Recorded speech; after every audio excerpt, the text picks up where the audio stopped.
مسلمانوں کے لیے یہ چیز اور یہ بات واضح فرمائی کہ مسلمان جب کبھی بھی کافروں کو دین کی جانب دعوت دیتے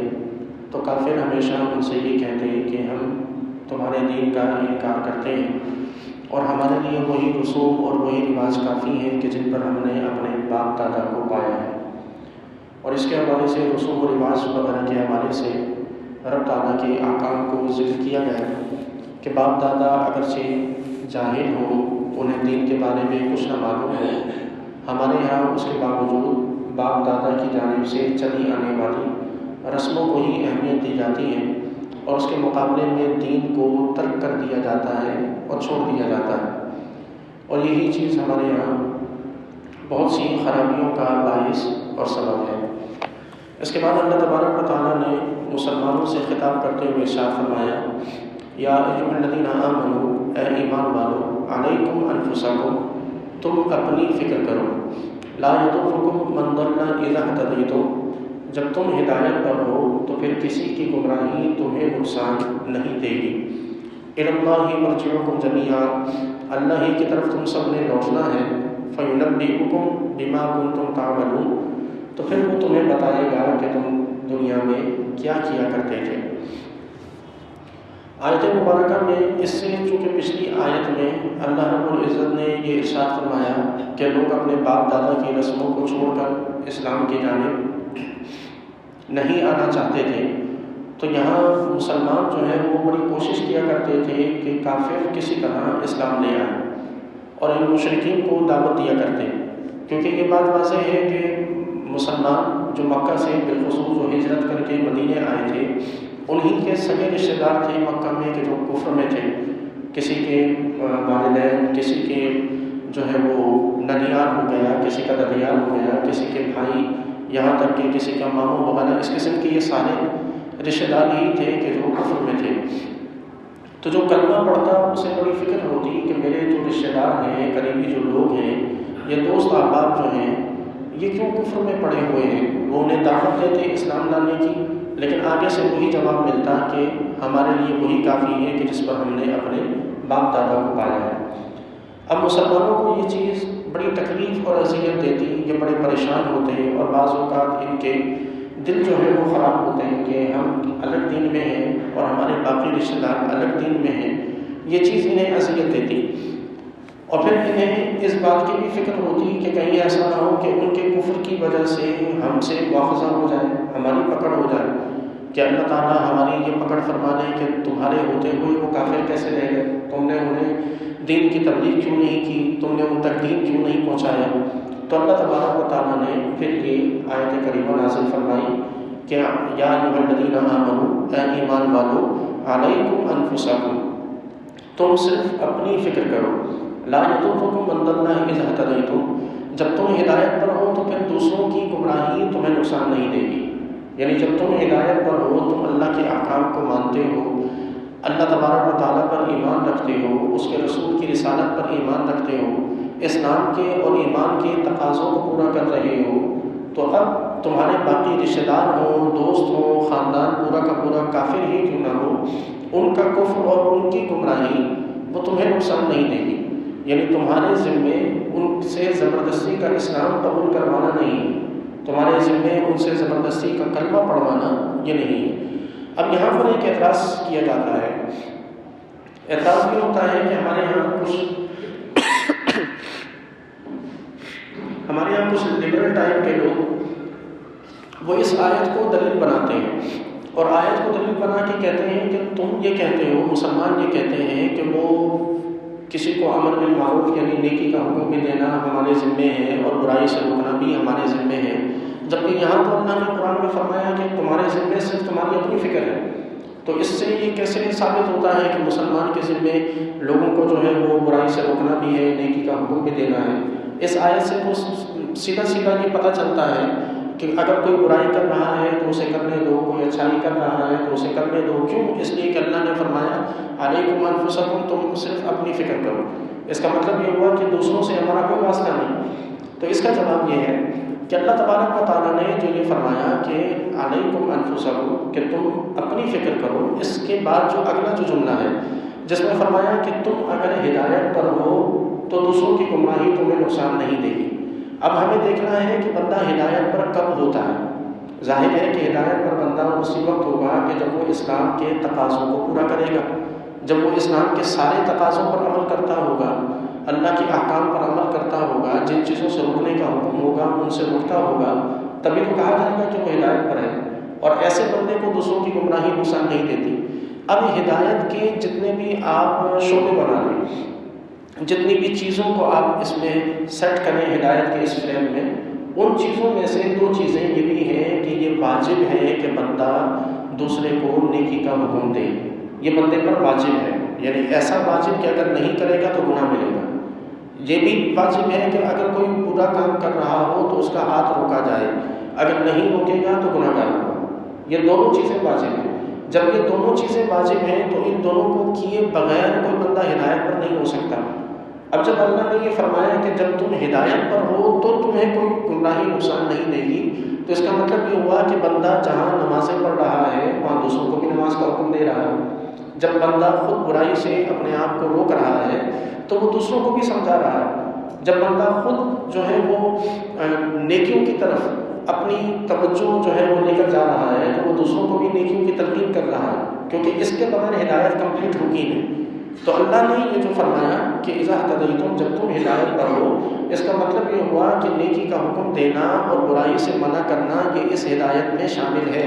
جب بندہ اس سب پر عمل کرے گا تو وہ ہدایت پر ہوگا، اور جب وہ ہدایت پر ہوگا تو اب دوسرے اس کی بات مانے یا نہ مانے اس سے اسے کوئی نقصان نہیں۔ یعنی اس کو یوں سمجھ لیں کہ اللہ تعالیٰ نے گویا کہ یہ ارشاد فرمایا کہ تمہارا کام ہے تبلیغ کرنا، تم اپنا کام کرتے جاؤ۔ تمہارا کام ہے لوگوں کو برائی سے روکنا، تم اپنا کام کرو، اپنی فکر کرو، اپنا کام پورا کرو۔ تمہارا کام ہے لوگوں کو نیکی کا حکم دینا، تم اپنی فکر کرو، یعنی تم اپنا کام پورا کرو۔ دوسروں کا ماننا یا نہ ماننا یہ تمہیں کوئی نقصان نہیں دے گا۔ یعنی تمہارے کہنے پر اگر کسی کو ہم نے تبلیغ کی، اسے نماز کا حکم دیا، اس نے یہ ہمارا کام تھا جو اللہ نے ہمارے ذمہ لگایا تھا، یہ پورا ہو گیا۔ اب سامنے والا نماز نہ پڑھے ہمارے کہنے کے باوجود ہمارا نقصان نہیں۔ ہمارے یہاں جو بعض اوقات ان چیزوں سے بڑے برداشتہ ہو جاتے ہیں کہ گھر میں جو ہے وہ فلاں کام کا حکم دیتا ہوں، فلاں چیز کے کرنے کا کہتا ہوں، اور گھر میں ہوتا نہیں، خاندان میں فلاں موقع پر میں نے یہ مشورہ دیا لیکن وہ کسی نے بھی میری بات سنی نہیں، مانی نہیں، اور پھر اس وجہ سے میں نے سوچا کہ آج کے بعد میں کچھ نہیں کہوں۔ یہ غلط ہے کہ آج کے بعد میں کچھ نہیں کہوں۔ ہمارے ذمہ ہے کہنا،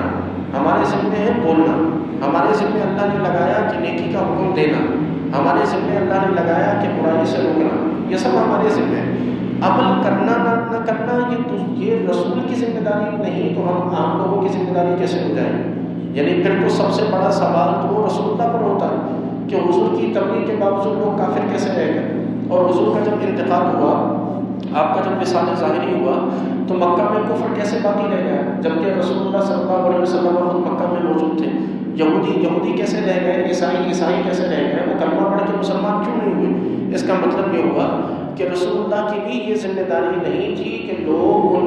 وہ اپنی بات لوگوں سے زبردستی منوائیں، اور یہ ہماری بھی ذمہ داری نہیں ہے۔ ہاں، رسول اللہ صلی اللہ علیہ وسلم جن احکام کے مکلف تھے اس زمن میں حضور کے بعد ہم ان احکام کے مکلف ہیں، یعنی حضور پر لازم تھا کہ وہ اللہ کا پیغام پہنچائیں۔ اب ہم پر لازم ہے کہ ہم اللہ کا پیغام آگے پہنچائیں۔ حضور پر لازم تھا کہ وہ برائی سے لوگوں کو روکیں۔ اب حضور کے بعد یہ امت پر لازم ہے کہ امت جو ہے وہ برائی سے روکے۔ اس ضمن میں گزشتہ کسی درس میں بھی گفتگو ہو چکی کہ رسول اللہ صلی اللہ علیہ وسلم نے ارشاد فرمایا کہ بنی اسرائیل کے کچھ لوگ تھے، جب بنی اسرائیل میں گناہ بہت بڑھ گئے تو ان کے علماء انہیں منع کرتے تھے گناہ سے۔ پھر وہ علماء ان لوگوں کی مجلسوں میں جا کے بیٹھنے لگے اور منع بھی کرتے رہے، لیکن ان کی مجلسوں میں بھی بیٹھتے رہے اور ان سے کوئی بائیکاٹ والا سیٹ اپ نہیں کیا۔ وہ ان کے ساتھ اٹھتے بیٹھتے رہے، کھاتے پیتے رہے، چلتے پھرتے رہے، ان کے ساتھ ان کا تمام تر معاملات جاری تھے۔ حضور فرماتے ہیں کہ اللہ تعالیٰ نے ان علماء کے دل بھی ان لوگوں کی طرح کر دیے۔ پھر وہ جس برائی سے روکتے تھے خود اس برائی میں مبتلا ہو گئے۔ پھر وہ جس چیز سے لوگوں کو جس چیز کے کرنے کا حکم دیتے تھے، لوگوں کی دیکھا دیکھی وہ خود اس چیز سے دور ہو گئے۔ حضور فرماتے ہیں کہ پھر اللہ تعالیٰ نے اس کا وبال یہ فرمایا کہ اللہ تعالیٰ نے حضرت داؤد علیہ السلام کی زبانی اور حضرت عیسیٰ ابن مریم علیہ السلام کی زبانی اللہ تعالیٰ نے ان پر لعنت کی، ان سارے لوگوں پر کہ جو پہلے کرتے تھے، اور پھر بعد میں ان کے ساتھ وہ لوگ بھی شامل ہو گئے کہ جو پہلے روکا کرتے تھے، اور پھر ان کے ساتھ اٹھنے بیٹھنے کی وجہ سے وہ ان چیزوں میں مبتلا ہو گئے۔ یہ وہ بنیادی چیز ہے کہ جس کی وجہ سے آج علماء منع کرتے ہیں کہ بدعقیدہ لوگوں کے ساتھ نہ اٹھا بیٹھا جائے، ان کے ساتھ دوستیاں نہ کی جائیں، رشتہ داریاں نہ کی جائیں۔ آج علماء منع کرتے ہیں کہ بدعقیدہ لوگوں کی تقریریں نہ سنی جائیں، ان کے بیان نہ سنے جائیں، کیونکہ یہ بات تو طے ہے کہ صحبت کسی نہ کسی طور اثر ڈالتی ہے۔ 100% نہ صحیح 2% ہی اگر شک میں مبتلا ہو گیا تو دین ہاتھ سے چلا جائے گا۔ تو اس لیے اللہ کے حبیب صلی اللہ علیہ وسلم نے اس سے منع فرمایا۔ حضرت قیس بیان کرتے ہیں کہ حضرت سیدنا ابو بکر صدیق رضی اللہ تعالیٰ عنہ نے ارشاد فرمایا، اللہ تعالیٰ کی حمد و ثنا بیان کرنے کے بعد ارشاد فرمایا، اے لوگوں تم یہ جو آیت تلاوت کرتے ہو کہ اے ایمان والو اپنی فکر کرو، جب تم ہدایت پر ہو تو کسی کی گمراہی تمہیں نقصان نہیں دے گی۔ تو حضرت ابو بکر صدیق فرماتے ہیں کہ تم اس آیت سے غلط مطلب نکالتے ہو، یعنی کہ اس قسم کی ذہنیت والے لوگ اس دور میں بھی تھے کہ جو اس کا مطلب یہ نکالتے تھے کہ بس ہمارے ذمہ ہمارا اپنا نام ہے ہمارا۔ آج ہمارے یہاں ایک جملہ بولا جاتا ہے نا کہ ہر ایک نے اپنی خبر میں جانا ہے، وہ نمازیں پڑھتا ہے نہیں پڑھتا، اس نے اپنی خبر میں جانا ہے، میں پڑھ رہا ہوں، تو یہ جملہ غلط ہے۔ شرعی اعتبار سے شرعی اعتبار سے جو چیز ہے وہ دو چیزیں ہیں، ایک آیت ہے اور ایک حدیث ہے کہ جو ہمارے ذمے اللہ نے بہت بڑا کام لگایا۔ آیت یہ قوا انفسکم واہلیکم نارا، اپنے آپ کو اور اپنے گھر والوں کو جہنم سے بچاؤ، یعنی اپنے گھر والوں کو جہنم سے بچانا ہماری ذمہ داری۔ اگر وہ جہنم میں چلیں گے اور وہ اپنے کسی گناہ کی وجہ سے جہنم میں گئے تو سوال ہم سے بھی ہوگا، کیونکہ ہمارا زور چلتا تھا گھر پر، ہمارا زور تھا، ہم اپنی بات منوا سکتے تھے، ہم طاقت رکھتے تھے کہ ہماری بات سنی جائے مانی جائے، پھر بھی ہم نے جو ہے وہ اسے ہم نے اگنور کر دیا، نظر انداز کر دیا، جو ہوتا ہے چلو ہونے دو، تو یہ چیز ہمارے گلے آئے گی۔ دوسری جو حدیث ہے وہ حضور صلی اللہ علیہ وسلم نے ارشاد فرمایا، بڑی مشہور حدیث ہے کہ کلکم راع وکلکم مسئول عن رعیتہ، کہ تم میں سے ہر ایک شخص نگہبان ہے اور ہر ایک شخص سے اس کی نگہبانی میں موجود لوگوں کے بارے میں پوچھا جائے گا۔ تو یہ چیز بھی کل بروز قیامت اللہ تعالیٰ نے ہم سے سوال کرنا ہے کہ تمہارا پورا گھر یا تمہارا پورا خاندان تمہاری نگہبانی میں تھا، اور تمہارے ہوتے ہوئے یہ لوگ گناہ میں کیسے پڑے؟ ہاں، اگر بندہ وہاں پر یہ عرض کر دے کہ رب تعالیٰ میں نے اپنی کوشش کے مطابق ان کو منع کیا تھا، میں اٹھتا تھا، میں بولتا تھا، انہوں نے نہیں عمل کیا، تو اب بندہ بری ذمہ۔ یہ ہے وہ آیت کا صحیح مفہوم کہ بندہ یہ اب اللہ کی بارگاہ میں عرض کر سکتا ہو کہ اللہ میں تو روکتا تھا، میں تو منع کرتا تھا، لیکن میری مانی نہیں گئی، میری سنی نہیں گئی، یا میرے پیٹھ پیچھے ایسا ہوتا رہا اور مجھے پتہ نہیں چل سکا۔ تو یہ وہ چیزیں ہیں کہ بندہ ان چیزوں کے ذریعے بری ذمہ ہو سکتا ہے۔ لیکن اگر یہ کنڈیشن ایسی ہوئی کہ اللہ تعالیٰ کے حضور یہ ثابت ہو گیا کہ بندہ اپنے گھر والوں کے سارے کاموں میں راضی تھا، معلوم ہونے کے باوجود چپ تھا، اور چپ کا مطلب یہ ہے کہ بندہ راضی ہے کہ جو جیسا کر رہا ہے اس کو ویسے چلنے دیا جائے، تو پھر اس آیت اور اس حدیث کے مطابق جو ہے اس بندے سے کل بروز قیامت سوال کیا جائے گا۔ دوسرا یہ کہ اس امت کی خصوصیت ہی یہی ہے کہ اللہ تعالیٰ نے اس امت کو ساری امتوں میں سب سے افضل و برتر اسی لیے بنایا کہ کنتم خیر امۃ اخرجت للناس تأمرون بالمعروف وتنہون عن المنکر۔ یہ امت دیگر امتوں میں سب سے بہتر اس لیے بنائی گئی کہ یہ امت دوسرے لوگوں کے فائدے کے لیے پیدا کی ہے، اور فائدہ کیسے کہ تأمرون بالمعروف وتنہون عن المنکر، کہ وہ نیکی کا حکم دیں گے اور برائی سے روکیں گے۔ تو جب یہ امت اپنے اس افضلیت کے اور پوری کائنات کی ساری امتوں میں سب سے برتر ہونے کے اس ٹائٹل کو، کہ جس بیس پر یہ ٹائٹل ہے اس بیس کو ہی نہیں سنبھالے گی تو پھر سب سے برتر کیسے رہے گی؟ اس امت کی خصوصیت ہی یہی تھی کہ اس امت کا کام تھا کہ برائی سے روکا جائے اور اچھائی کا جو ہے وہ حکم دیا جائے۔ اس کے بعد اللہ تعالیٰ نے ارشاد فرمایا کہ اللہ مرجعکم جمیعا،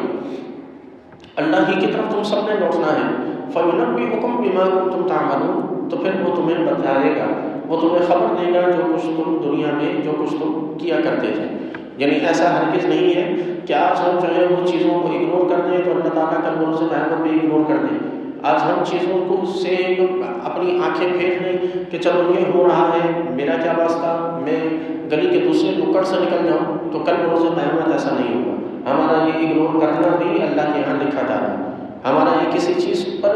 چیز سے صرف نظر کرنا یہ بھی اللہ کے یہاں لکھا جا رہا ہے، اور کل روز قیامت اس کی بھی پکڑ ہوگی کہ تم نے جان بوجھ کر وہاں سے اپنی نگاہ پھیری کیوں، جب اتنی طاقت ہم نے تمہیں دے رکھی تھی کہ تم ہاتھ سے برائی دور کر سکتے تھے، یا کم از کم زبان سے برائی کو دور کر سکتے تھے، تو پھر بولا کیوں نہیں، یا اگر ہاتھ کی طاقت تھی تو ہاتھ سے روکا کیوں نہیں۔ وہ سب سے ادنا درجہ ہے، وہ سب سے ادنا درجہ ہے کہ جب بندہ زبان بھی نہ استعمال کر سکتا ہو، ہاتھ بھی نہ استعمال کر سکتا ہو، تو پھر کم از کم دل سے برا جانا، یہ سب سے کم درجہ ہے۔ اور یہ یاد رکھیں کہ یہ پھر آج ہمارا جو، اگر ہم میں سے بہت سے لوگ ایسے ہیں کہ جو چیزوں کو برا سمجھتے ہیں لیکن کچھ مجبوری کی وجہ سے کچھ کہہ نہیں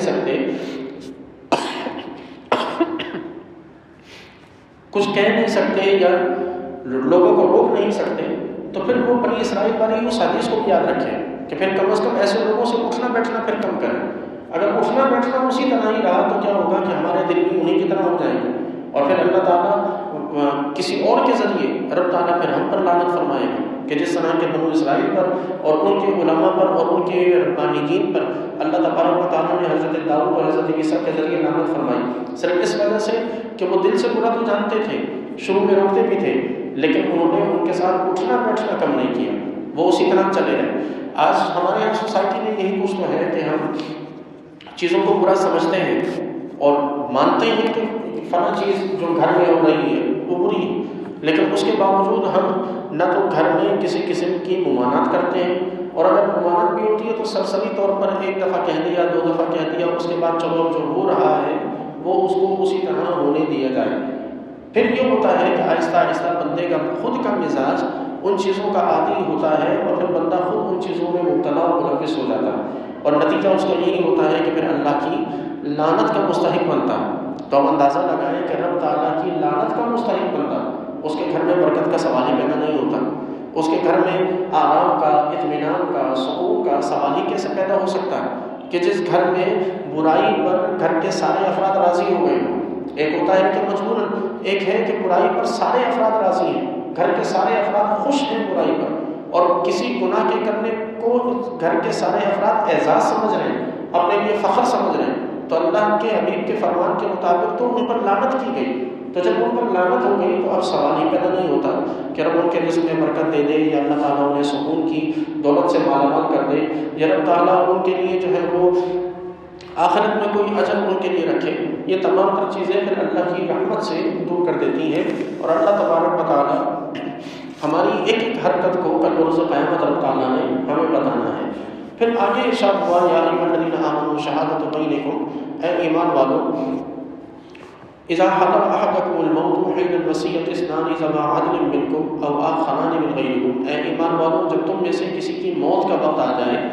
اور وہ وصیت کر رہا ہو، تو اس وصیت کے وقت میں شہادت کا نصاب، یعنی شہادت کا اسٹینڈرڈ یہ ہے کہ 2 نیک آدمی گواہ ہوں، او آخران من غیرکم ان انتم ضربتم فی الارض، اگر سفر پر ہوں تو ظاہر ہے کہ پھر اپنے لوگ نہیں ہوں گے، تو پھر غیروں میں سے 2 افراد ہوں، فاصابتکم مصیبت الموت، اور پھر بندے کو موت آ جائے، تحبسونہما من بعد الصلاۃ، پھر اگر تمہیں یعنی بات والوں کو اگر شک ہو کہ ان 2 گواہوں نے گواہی میں کوئی ہیر پھیر کی ہے تو تم انہیں روک لو، فیقسمان باللہ، وہ اللہ کی قسم کھا کر کہیں، ان جب تمہیں ان پر شک ہو، وہ اللہ کی قسم کھا کر کہیں کہ لا نشتری بہ ثمنا ولو کان ذا قربی، کہ ہم اس قسم کے عوض کوئی مال نہیں لیں گے اگرچہ مال کی پیشکش کرنے والا قریبی رشتہ دار ہی کیوں نہ ہو، ولا نکتم شہادۃ اللہ، اور ہم اللہ کی گواہی کو نہیں چھپائیں گے، انا اذا لمن العاصمین، اگر ہم نے ایسا کیا تو ہم سخت گناہ گار ہوں گے، فإن عُثر، اگر پتہ چل جائے، علی انہم استحقا اسما، کہ ان دونوں گواہوں نے کوئی گناہ کیا ہے، فآخران یقومان مقامہما، تو ان دونوں کی جگہ پھر 2 اور افراد کھڑے ہوں، من الذین استحق علیہم الاولیان، اور وہ 2 ان سے زیادہ یعنی جن کا حق ضائع ہوا وہ لوگ کھڑے ہوں، ان کی طرف سے 2 افراد کھڑے ہوں، فیقسمان باللہ، وہ اللہ کی قسم کھائیں کہ لشہادتنا احق من شہادتہما، کہ ہم دو کی جو گواہی ہے یہ ان دو کی گواہیوں سے زیادہ حق ہے، وما اعتدینا اور ہم حد سے تجاوز کرنے والے نہیں ہیں، انا اذا لمن الظالمین ورنہ ہمارا شمار ظالموں میں ہو۔ ذالک ادنی ان یأتوا بالشہادۃ علی وجہها، یہ طریقہ اس بات کے زیادہ قریب ہے کہ جس کی جیسی مرضی آئے وہ اسی طرح گواہی دے، او یخافوا ان ترد ایمان بعد ایمانہم، یا اس بات سے کہ وہ اللہ سے ڈریں کہ ان کی قسمیں مسترد کر دی جائیں، واتقوا اللہ واسمعوا اور اللہ سے ڈرتے رہو اور اس کے احکام کو غور سے سنو، واللہ لا یہدی القوم الفاسقین، اللہ نافرمان لوگوں کو ہدایت نہیں دیتا۔ یہ دونوں آیات کریمہ، یہ 3 آیات مبارکہ ہیں، یہ 3 آیات مبارکہ تعلق رکھتی ہیں انسان کے انتقال کے وقت اس کی وصیت سے۔ شرعاً وصیت جو ہے وہ پہلے کرنا واجب تھا، یعنی جب تک وراثت کے احکام اللہ نے سورہ نساء میں نازل نہیں فرمائے تھے تب تک لوگوں پر لازم تھا کہ وہ موت کے وقت وصیت کر کے مریں، یعنی وہ اپنی جو جائیداد ہے وہ اس کی تقسیم کر دیں، اور جس کا جو حصہ ہے ان حصے داروں کو، اولاد کو، ماں باپ کو، بیوی کو، یا بیوی کا انتقال ہے تو شوہر کو، ان سب کے حصے وہ اپنی وصیت میں لکھ کر جائیں۔ یہ واجب تھا، جو نہ کرتا اس کے وہ گنہگار ہوتا۔ تو اس لیے یہ آیت کریمہ نازل ہوئی کہ جو اگر شہر میں انتقال ہو رہا ہے تو وہاں 2 بندوں کو وصیت کا گواہ بنائیں، اور اگر شہر سے باہر انتقال ہو رہا ہے، سفر کے دوران انتقال ہو رہا ہے، تو اس وقت جو افراد موجود ہوں ان میں سے 2 کو گواہ بنائیں اور وصیت کریں۔ اس کے بعد جب اللہ تعالیٰ نے وراثت کے احکام نازل فرمائے تو پھر وصیت منسوخ ہو گئی۔ اب وصیت کا جو حکم ہے شرعی وہ ہے کہ مستحب ہے، یعنی اگر کی جائے تو اجر و ثواب ہے، نہ کی جائے تو کسی قسم کا مواخذہ نہیں۔ دوسری چیز یہ کہ اب وصیت وارث کے حق میں مقبول نہیں ہوتی، شرعی اعتبار سے وصیت وارث کے حق میں نافذ نہیں ہو سکتی، یعنی وارث سے مراد وہ افراد کے جن کے حصے اللہ نے قرآن میں ذکر کر دیے، جن کے حصے باقاعدہ قرآن سے ثابت ہیں۔ اب مرنے والا ان کے حق میں کوئی اضافی وصیت نہیں کر سکتا۔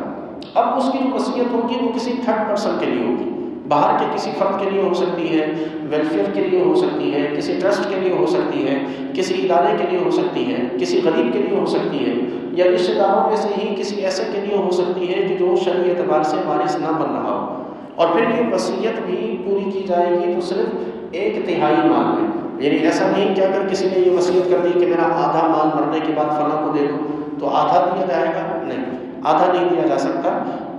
مال کے 3 حصے کر کے ان میں سے 1 حصے میں وصیت نافذ ہوگی، اب وہ جتنی بھی وصیت ہو۔ اسی طرح وصیت میں وصیت سے بھی پہلے مردے کا جو قرض ہوتا ہے اس کی ادائیگی لازم ہوتی ہے، یعنی جب کسی میت کا انتقال ہو تو سب سے پہلی جو چیز جو ضروری ہوتی ہے وہ تجہیز و تکفین ہوتی ہے۔ تجہیز و تکفین کے بعد پھر قرض کی ادائیگی ضروری ہے، قرض کی ادائیگی کے بعد رقم بچے تو پھر وصیت ضروری ہے، یعنی پھر وصیت پوری کی جائے۔ وصیت میں پھر اس کے بعد جو سارا مال ہے وہ وارثوں کو تقسیم کیا جائے۔ ہمارے یہاں بالکل الٹ کیا جاتا ہے، ہمارے یہاں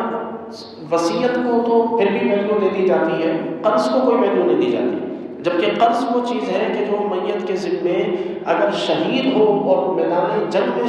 شہید ہو جائے، میدان جنگ میں لڑتا ہوا اگر اس کا انتقال ہو جائے اور وہ اللہ کی حضور اپنی جان کو قربان کر دے، اس کے سب گناہ معاف ہیں، قرض پھر بھی معاف نہیں۔ یہ اتنا بڑا وبال ہے ہمارے یہاں، جو جن کے والدین کا انتقال ہوتا ہے وہ وصیت تو دیکھ لیتے ہیں کہ وصیت کس کے حق میں ہوئی ہے، اس کو تو اس کی پھر بھی کوشش کر لیتے ہیں، والدین کی نمازوں کے کفاروں کا سوچ لیتے ہیں، والدین کے ذمے جو ہے وہ اگر روزے ہیں تو ان کے کفاروں کا سوچ لیتے ہیں، لیکن اگر والد یا والدہ نے کسی بندے کا قرض دینا ہو اور ریٹرن میں کوئی چیز موجود نہ ہو تو یہ اس سے مکر جاتے ہیں، پھر یہ قرض نہیں دیتے، یا پھر اس قرض خواہ کو اسے لٹکاتے رہتے ہیں۔ یاد رکھیں کہ جتنا لٹکائیں گے اتنا مرحوم کی اذیت اور اس کی تکلیف میں اضافہ ہے، اس سے اتنا ہی وہاں پہ قبر میں سوال ہونا ہے کہ تمہاری مال چھوڑ کے گئے تھے، اس کے بعد پھر جو ہے وہ وارثوں نے قرض ادا کیوں نہیں کیا، یا اپنی زندگی میں قرض ادا کیوں نہیں کیا، اور جو وارث ہیں ان کے لیے قرض کا اتنا مال حرام ہے، یہ یاد رکھیں، ان کے لیے قرض کا اتنا مال وہ حرام ہی رہے گا، کیونکہ وہ جو قرض کا مال تھا وہ وراثت ہے ہی نہیں سرے سے۔ وراثت تو وہ ہے کہ جو قرض کے بعد مال بچے، یہاں تو قرض ہم نے اس میں شامل کر دیا، وہ مال جو وراثت تھا ہی نہیں ہم نے اس کو وراثت بنا دیا، تو یہ تو پھر شرعی طور پر سارے وارثوں کے لیے حرام ہے، اور یہ حرام کا استعمال ہے اور حرام کا کھانا ہے، اور ہم سب جانتے ہیں کہ پھر حرام کا وبال اللہ کی بارگاہ میں کیا ہوتا ہے۔ تو اس لیے سب سے پہلی جس چیز کی طرف توجہ کرنی چاہیے وہ چیز یہی ہے کہ بندہ جس کا انتقال ہو، اس کے ورثاء اس کے انتقال کے بعد وہ باقاعدہ طور پر اس کے قرض کی ادائیگی کا اہتمام کرے۔ پھر اچھا، قرض دو قسم کے ہوتے ہیں۔ ایک قرض وہ ہوتا ہے کہ جو لوگوں سے لے رکھا ہوتا ہے، اور ایک قرض وہ ہوتا ہے کہ جو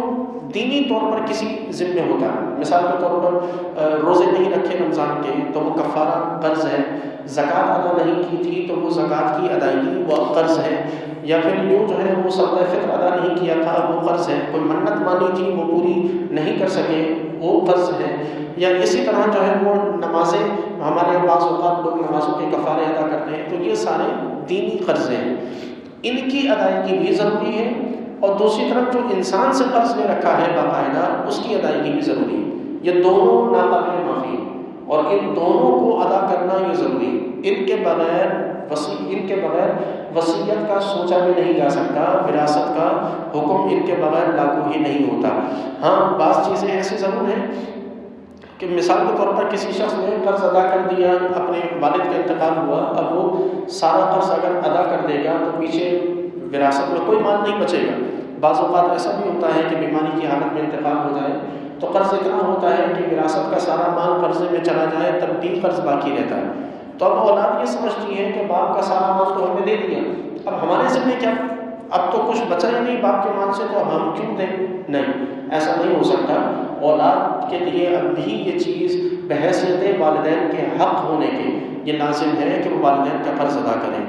یہ اولاد پر اگرچہ مال ختم ہو گیا لیکن اولاد پر بحیثیت اولاد ان پر یہ لازم ہے کہ اپنے والد کا قرض ادا کریں۔ کیوں؟ اس لیے کہ ہم اگر کامن سینس استعمال کریں تو وہی باپ اگر کروڑوں کی جائیداد چھوڑ کے مرتا تو فائدہ کون اٹھاتا؟ یہی اولاد اٹھاتی۔ اب اگر باپ کروڑوں کی جائیداد نہیں چھوڑ کے مرا، وہ خدا نخواستہ قرض چھوڑ کے مرا، تو بھائی اگر مال چھوڑا ہوتا تب بھی آپ فائدہ اٹھاتے، تو اب اگر وہ خسارے میں گئے ہیں تو ان کا خسارہ پورا کرنا یہ بھی اولاد ہی کی ذمہ ہے۔ کسی اور نے، کسی تھرڈ پرسن نے ان کے مال سے نفع نہیں اٹھانا تھا، جب وہ تھرڈ پرسن جو ہے وہ کھڑا ہو کے قرض ادا کرے، یا کسی تھرڈ پرسن کو ان کے وراثت کا مال نہیں ملنا تھا کہ وہ تھرڈ پرسن کسی بھی طور یعنی جو مقروض ہے، مثال کے طور پر کسی شخص سے قرضہ لے رکھا ہے، والد کا انتقال ہو گیا، اب ایسا تو نہیں ہے کہ والد نے اب جو ہے وہ جائیداد میں کروڑوں چھوڑ رکھے ہیں تو اب آپ نے جو ہے وہ قرض بھی ادا کرنا ہے، پھر جائیداد میں سے اس قرض والے کو حصہ بھی دینا ہے، اس کو تو آپ حصہ نہیں دیں گے نا، تو پھر اس کی ذمہ داری کیسے ہو سکتی ہے کہ وہ قرض معاف کر دیں؟ ہمارے یہاں یہ چیز بڑی وہ لوگوں کے ہاں یہ بڑا عجیب سمجھا جاتا ہے۔ باپ کا انتقال ہو گیا، والد نے زندگی میں جو ہے وہ اپنے دوست سے 2 لاکھ روپے قرض لے رکھے تھے، اب اولاد یہ سمجھتی ہے کہ دوست ہے معاف کر دیں۔ کیوں معاف کریں؟ کیا اس کی ذمہ داری ہے کہ معاف کریں؟ یہ آپ کی ذمہ داری تھی، یہ اولاد کی ذمہ داری تھی کہ باپ کا قرض ادا کریں، ماں کا قرض ادا کریں، یہ اس کی تو ذمہ داری تھی ہی نہیں، یہ تو اس کا بڑا پن ہے کہ اس نے مرتے دم تک مطالبہ نہیں کیا۔ اب ہم اس کو نقصان دیں اور کہیں کہ باپ کا دوست ہے معاف کر دے گا، جب پہنچ جائیں اس کے پاس کہ آپ جو ہے والد صاحب کے دوست تھے، والد صاحب نے اتنے دینے تھے آپ معاف کر دیں، یا جو ہے وہ آپ اسے لٹکائے رکھیں صرف اس وجہ سے کہ وہ والد کا دوست ہے، تو یہ ساری چیزیں میت کی تکلیف میں اضافہ کرتی ہیں۔ میت جو ہے وہ قبر کے اندر بھی اپنی اولاد سے ناراض رہتی ہے اگر اولاد اس قسم کا سلوک اس کے معاملات کے ساتھ کرے، تو اس لیے سب سے پہلی چیز یہی ضروری ہے کہ اگر والدین کے ذمہ قرض ہے تو وہ قرض ادا کیا جائے۔ پھر وصیت دیکھی جائے۔ اب وصیت میں جتنا مال موجود ہے، مثال کے طور پر والد نے وصیت کی کچھ مخصوص رقم کی کہ میری وصیت میں سے، میرے وراثت میں سے 25,000 روپے فلاں کو دے دینا، اب رقم کا حساب لگایا تو 25,000 1/3 سے کم بنتی تھی، تو ٹھیک ہے دے دیا، اس میں کوئی حرج نہیں۔ اب دوسری سچویشن یہ ہے کہ وہ 1/3 مال میں وصیت پوری نہیں ہو رہی، وصیت والد صاحب نے مثال کے طور پر 50,000 کی کر دی اور ترکے میں چھوڑ کر جو ہے وہ 1 لاکھ روپے گئے ہیں، تو اب یہ آدھا ہو گیا، 1/3 تو ہوا نہیں۔ اب والد صاحب نے 50,000 کی جو وصیت کی اسے پورا کرنا اولاد پر ضروری نہیں ہے، یہ یاد رکھیں، اولاد پر 1/3 میں وصیت پوری کرنا ضروری ہے، یعنی والد نے کہا کہ 50 اس کو دیں تو اب یہ 33 ساڑھے 33 ہی اس کو دے کے اپنا حصہ جو جس میں وصیت نافذ ہو سکتی تھی، یعنی 1 لاکھ کو 3 حصوں میں تقسیم کریں، یہ تقریباً 33.5 بنتا ہے، یہ 33.5 اولاد کی ذمہ داری ہے کہ یہ دے دیں۔ اب اسے 50 تک پورا کرنا یہ اولاد کی مرضی پر ہے، اگر سارے وارث چاہیں یعنی جتنے وارث بنتے ہیں، جتنے بہن بھائی ہیں، اگر وہ سارے وارث چاہیں کہ ہم اپنے والد کی اس وصیت کا احترام کر کے 50 ہم اس کو دے دیں تو یہ سب کی مرضی سے ہو سکتا ہے۔ ایسا نہیں کہ کوئی ایک بڑا بھائی ہے تو اس نے کہا کہ میں بڑا ہوں تو میرے ذمہ ہے تو میں سب کی طرف سے دے دوں، نہیں ہوگا، باقیوں کا حصہ اس بڑے بھائی کو اپنی جیب سے دینا پڑ جائے گا۔ اور اگر ان وارثوں میں سے کوئی ایک نابالغ ہے، یعنی 5 بہن بھائی ہیں، 5 بہن بھائیوں میں سے جو چھوٹا بھائی ہے وہ 8-10 سال کا ہے، وہ نابالغ ہے، اب تو آپ اس کے حصے سے کسی کو دے ہی نہیں سکتے، کیونکہ نابالغ کو اپنے مال میں تصرف کرنے کا اختیار ہے ہی۔ وہ اگرچہ بولتا رہے کہ میرا حصہ بھی دے دو، پھر بھی جائز نہیں، جب تک کہ وہ بالغ ہو کے خود نہ دے تب تک اجازت نہیں۔ ہاں آپ اس کے حصے کی دینا چاہتے ہیں تو اپنی جیب سے دے دیں، اور پھر بعد میں جب بالغ ہو جائے وہ تو وہ آپ کو تب تک اس کے ذمہ قرض رہے، اور بالغ ہونے کے بعد وہ آپ کو آپ کی رقم لوٹا دیں۔ تو اس لیے وصیت کے معاملات میں اور وراثت کے معاملات میں ان چند چیزوں میں احتیاط بڑی ضروری ہے، اور وگرنہ ہمارے یہاں ان ساری چیزوں سے اچھا ایک اور چیز ہمارے یہاں وراثت میں یہ دیکھا جاتا ہے کہ بھائی جب وراثت تقسیم کرنے لگتے ہیں تو ہمارے یہاں ایک بڑا کانسیپٹ ہے کہ جو گھر والد چھوڑ کر گئے ہیں، اس گھر کو اگر ہم نے وراثت میں تقسیم کر دیا تو ہم رہیں گے کہاں؟ ہم تو روڈ پر آ جائیں گے، بیچنا پڑ جائے گا۔ تو اس کے لیے کیا کرتے ہیں کہ وہ باقی وارثوں کو راضی کرتے ہیں کہ کچھ عرصے کے لیے رک جاؤ، یا پھر وہ طاقت کا استعمال کرنا، دھمکیوں کا استعمال کرنا، ان چیزوں کے ذریعے وہ وصیت کو، وہ وراثت کے مال کو اپنے پاس روک کے رکھنا اور کسی کو وراثت کا حق نہ دینا، یہ بھی شرم حرام ہے، اس کی اجازت نہیں ہے۔ یعنی شریعت میں کوئی ایسا کرائٹیریا نہیں ہے کہ شریعت آپ کو اجازت دیتی ہو کہ اگر آپ اسے بیچ کر روڈ پر آ جائیں گے تو شریعت کہتی ہو کہ چلو مانو۔ بھائی اگر آپ کو خطرہ ہے کہ آپ اسے بیچ کر روڈ پر آ جائیں گے، اس وجہ سے آپ کسی اور کو حق نہیں دے رہے، تو پھر اس کے اور بھی طریقے ہو سکتے ہیں کہ آپ جو ہے وہ روڈ پر نہ آئیں، آپ کرائے پر چلے جائیں۔ آدھی دنیا کرائے پر مقیم ہے، کوئی مر تو نہیں جاتا کرائے پر رہنے سے، لیکن کم از کم یہ ہوگا کہ اللہ تعالیٰ حقداروں کو حق دینے کی وجہ سے آپ کے مال میں جو برکت دے گا وہ دیکھنے والی ہوگی۔ اور یہاں جو اتنا عرصہ ہم دوسروں کا حق بیٹھ کر کھاتے رہے، بہن ضرورت مند ہے، وہ حصہ مانگ رہی ہے، ہم اسے کہہ رہے ہیں کہ نہیں کیسے دوں، میرے پاس تو ہے نہیں، مکان ہے یہ بیچوں گا تو روڈ پہ آ جاؤں، حالانکہ وہ مکان اتنا ضرور ہے کہ اسے بیچ کر کوئی چھوٹا سا مکان یا پلاٹ لیا جا سکتا ہے۔ ہمارے یہاں ان چیزوں کی طرف کوئی توجہ نہیں کی جاتی، اور یہ سمجھا جاتا ہے کہ جب تک بکے گا نہیں تب تک حصہ نہیں۔ شریعت میں ایسا نہیں، جب تک بکے گا نہیں تب تک حصے کا کوئی کانسیپٹ نہیں ہے۔ شریعت میں فی الفور حقداروں کو ان کا حق دینا لازم ہے، اب چاہے آپ کو پراپرٹی بیچنی پڑے یا چاہے آپ اپنی جیب سے دیں یا کسی سے قرض لے کر دیں اور پھر بعد میں وہ قرضے اتارتے رہیں۔ ہاں ایک کنڈیشن یہ ہے کہ سارے بہن بھائی وہ آسودہ حال ہیں، خوشحال ہیں، سب بہن بھائیوں نے اجازت دے دی ہے اور بڑی خوش دلی سے اجازت دے دی ہے کہ بھائی جب آپ کو فرصت ہو آپ ہمیں آہستہ آہستہ کر کے دیتے رہنا۔ یہ ایک الگ صورت ہے کہ جس میں کوئی مواخذہ نہیں ہے، جس میں اللہ کے حضور کوئی پکڑ نہیں ہے، کیونکہ اس میں سب کے سب اس بات پہ راضی ہیں کہ آپ آرام سے انہیں ان کا حصہ دیں۔ لیکن اگر ان میں سے کسی ایک نے بھی مطالبہ کیا تو ہمارے یہاں تو رشتہ داریاں ٹوٹ جاتی ہیں کہ 4 بہنیں ہیں، انہوں نے مطالبہ کیا نہیں، تمہیں ایک بڑی آ گئی مطالبہ کرنے والی، لگتا ہے تمہیں مجھ سے محبت نہیں ہے، تم میرے ساتھ مخلص نہیں۔ ہم ان کے نہ تو حالات جانتے ہیں، نہ ان کی مجبوری جانتے ہیں، نہ ان کی مشکل جانتے ہیں، اور بالخصوص یہ سلوک اور یہ رویہ ہمارے یہاں بہنوں کے ساتھ بڑا کیا جاتا ہے، کیونکہ بھائی تو مرد ہیں، وہ طاقت کے زور پر اپنا حصہ نکلوانا جانتے ہیں اور نکلوا بھی لیتے ہیں۔ ہمارے یہاں یہ طریقہ زیادہ تر جو اس چیز کا سامنا ہے وہ ہمارے یہاں کی خواتین کو ہے کہ جن کے والدین کا انتقال ہوئے 20-20 سال 25-25 سال ہو گئے، ہمارے پاس مسئلے آتے ہیں 20-20 سال 25-25 سال والدین کے انتقال کو ہو گئے، لیکن ابھی تک بھائیوں نے وراثت کا حصہ نہیں دیا۔ وجہ کیوں؟ اس لیے کہ بھائی کہتے تھے کہ اگر بیچ دیا تو میں سڑک پہ آ جاؤں، اور خود ان کا حال یہ ہے کہ شوہر بے روزگار بیٹھا ہوا ہے، اولاد چھوٹی چھوٹی ہے، بچے جو کمانے کے لائق ہیں وہ بے روزگار ہیں، گھر میں کھانے کو کچھ نہیں، لیکن بھائی کا ابھی تک وہی کہنا ہے کہ اگر تمہیں حصہ دے دیا تو میں روڈ پہ آ جاؤں۔ تو اس لیے ان چیزوں کو سمجھیں کہ اللہ تبارک و تعالیٰ نے یہ تمام تر احکام ہمارے لیے اس ہی وجہ سے نازل فرمائے کہ ہم ان چیزوں کو لے کر، ہم ان چیزوں پر عمل کر کے اپنے معاشرتی اور اپنے معاشی دونوں حالات کو بہتر کریں۔ حرام کتنا کھا لیں گے اور کتنے دن بچا لیں گے، بالآخر اختتام ہمارا بھی وہی ہے کہ مر جانا۔ تو ہم نے یا تو کوئی سند اور سرٹیفکیٹ نہیں رکھا ہوا اللہ سے کہ ہم لوگوں کا پیسہ دباتے جائیں گے تو اللہ نے ہم سے پوچھ نہیں کرنی، یا ہماری قبر میں ہم سے سوال نہیں ہوگا۔ اگر کوئی ایسا سرٹیفکیٹ اللہ کی طرف سے نہیں ملا ہوا تو پھر فکر کرنے کی ضرورت ہے کہ ہم کوئی ایسا عمل نہ کریں کہ جس کی وجہ سے قبر میں یا کل بروز قیامت ہمیں ہمارے حصے کی نیکیاں جو ہے وہ اللہ تعالیٰ لوگوں کو دے دے۔ خالق کائنات سے دعا ہے کہ پروردگار ہم سب کو ہمارے توفیق عنایت فرمائے۔ وآخر دعوانا الحمدللہ رب العالمین۔